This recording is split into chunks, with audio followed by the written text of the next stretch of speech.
Welcome back. We're here to finish off the most distal part of the lower appendicular skeleton. That would be the lower leg bones. That would be the tibia and the fibula. So the first mistake, this is the one spelling error for which I have no leniency for any students, and that is there's no such thing as a tibula or a fibia. Okay, so a tibia, which is this large bone, it's kind of in the shape of a T. It's going to come down here and make a joint at the top of the ankle with the talus, so the T's kind of go together. It's where your shin is. Okay. The fibula I find easy to remember because look at that little skinny, it's just a little skinny bone. If I tell people to think, what is a fib? A fib is a lie. Well, what kind of lie is it? It's a little lie. So the fibula is the little bone. No, look, I can't fit that tibia even in my screen all the way, but I can fit that fibula in the screen all the way. And remember our rule in Latin. Tibia, shorter word, larger structure. Fibula, longer word, tinier structure. Okay. Third way I remember this is, if I was going to play my fiddle, which of these would be more likely to be used for a bow, to put a string on and use it for bowing my fiddle? My fibula. So my fibula for fiddling. So any of those to help you remember, the fibula is the skinny one. Okay. We're going to set it aside for a moment. We're going to take a look at our tibia. Major bone in the lower leg, obviously bears most of the weight. Okay, it's the weight-bearing bone. If we look, the major features are up near the top that we want to know. There's a bump right on the front right here. Guess what it is? It's oval and round and lumpy. It's a tuberosity. So we'll call it the tibial tuberosity.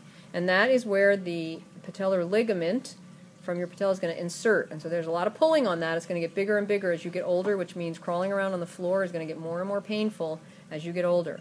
Okay. Another interesting thing is that in infants there is no patella yet.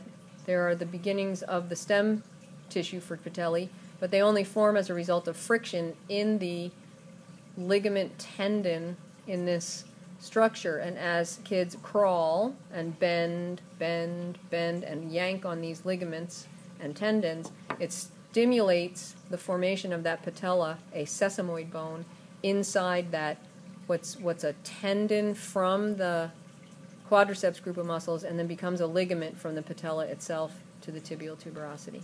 Okay, also at the top here, I'm going to see if I can get you a really close look. At the top here we have an interesting structure. Okay, looks like two little horns. I like to think of it as the letter M, if you can think about that. This is called the intercondylar eminence. Your eminence is what we would use to say something to someone at a much higher level than we are, a judge. Your eminence, the Pope. Your holy eminence, a king or queen. Your eminence. So this is the high point, almost looks like it's wearing a crown, the eminence, or call it the M&Ms. Sometimes I tell my students, think of it as the intercondylar M&Ms. Well, where does the intercondylar part come from? Two places, actually. If we take a look once again at our femur and where the tibia meets that, the two condyles, the medial and lateral condyle of the femur, that eminence is going to sit right in between them. And inter means between, and so the intercondylar eminence sticks up just a little bit between those two condyles. Now we're going to come to the part that I believe was a clerical error about 2,000 or 3,000 years ago on somebody's part, because normally when we have a condyle, my symbol for condyle, the fist, it fits into a fossa, a lovely depression of some kind, in order to have a nice smooth surface for it to hinge on, which is exactly what we see here at this joint. It's what we see at the elbow with the trochlea and the capitulum. It's what we see at the hinge joint of the occipital condyles and the atlas vertebra, C1. So we do have these two lovely depressions right here. Somebody called them condyles and labeled them condyles. They're the only two condyles on the body that I know of that are not rounded and cylindrical, making the joint. They are depression shaped like a fossa.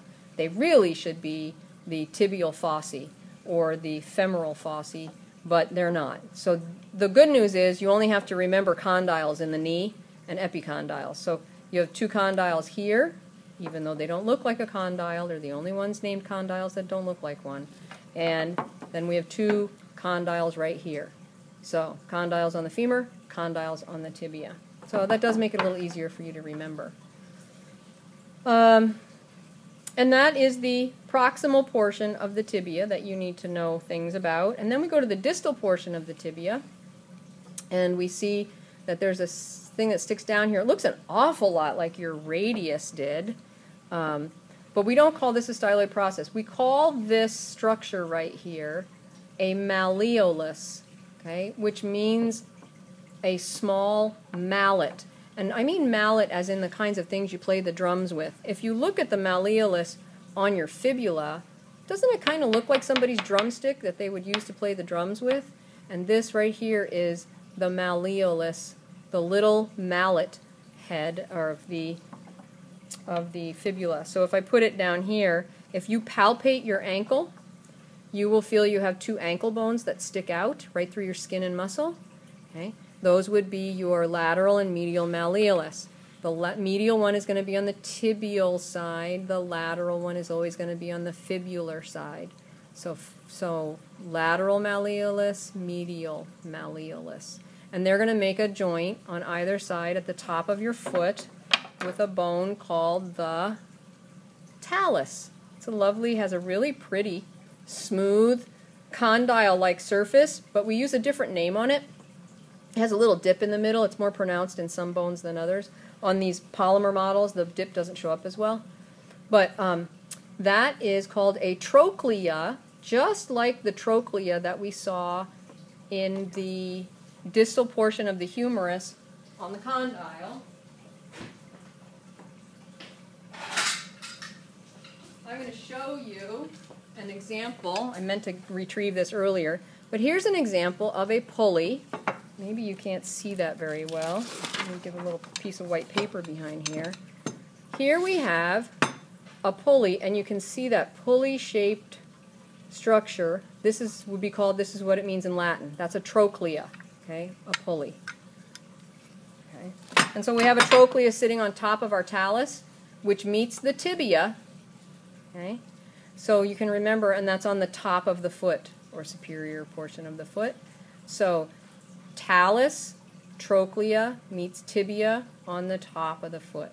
All those things go together. This great big chunky bone, we call these bones that actually make up your ankle.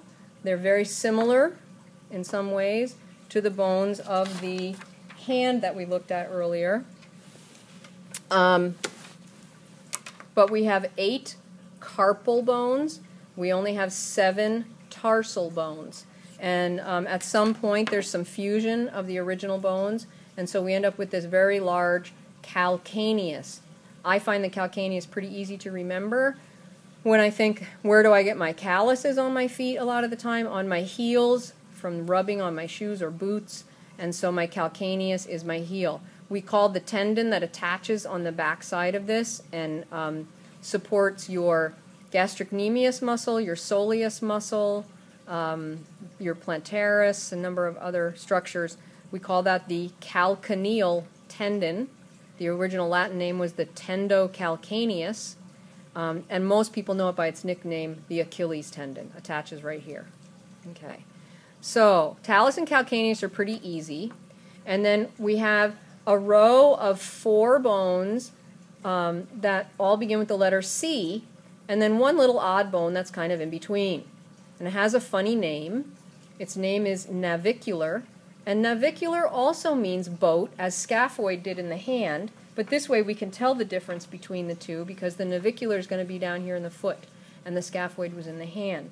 And so one of the things that a student came up with that I thought was a clever way to remember this is that to get across to the seas, you have to take the boat. You have to join the Navy and take the boat to get to the seas. Okay, so the navicular is between the talus and the 4 C's. Our 4 C's are cuboid, which is pretty apt. It looks like a big cube. It's the biggest one of the bones in the tarsus. And then we have 3 what we call cuneiform bones. And you can't see the most important thing about their shape from here, but I'll show you in a moment.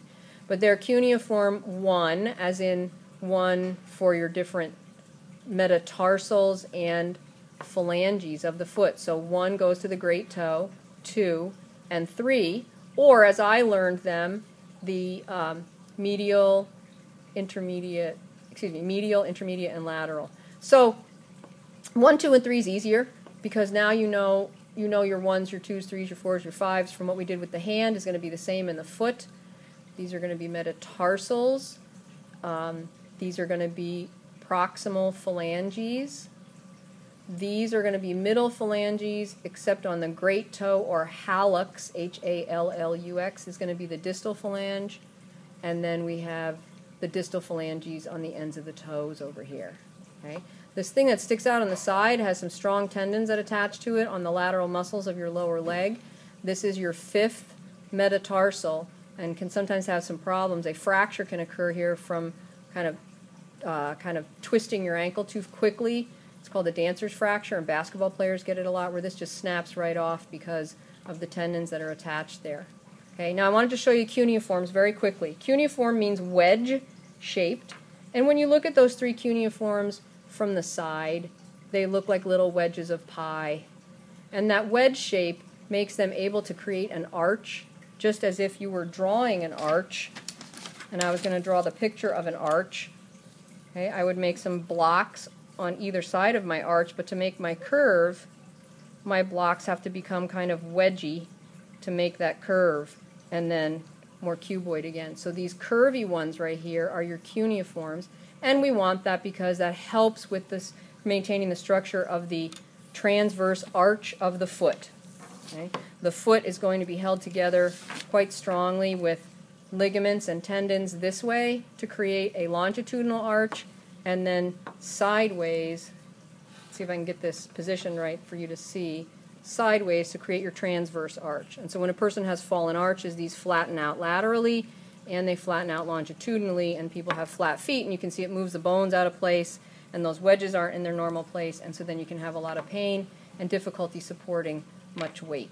Being on your feet a lot on hard surfaces, carrying a lot of weight will, over time, stretch those out and create some problems. Some people are born that way, but some people can get that way from being on their feet too much. That's why they used to call the cop on the beat who walked the pavement round and round and round the block in urban areas, they used to call him flatfoot. And I think that's about all. I think we've done it. Bye-bye.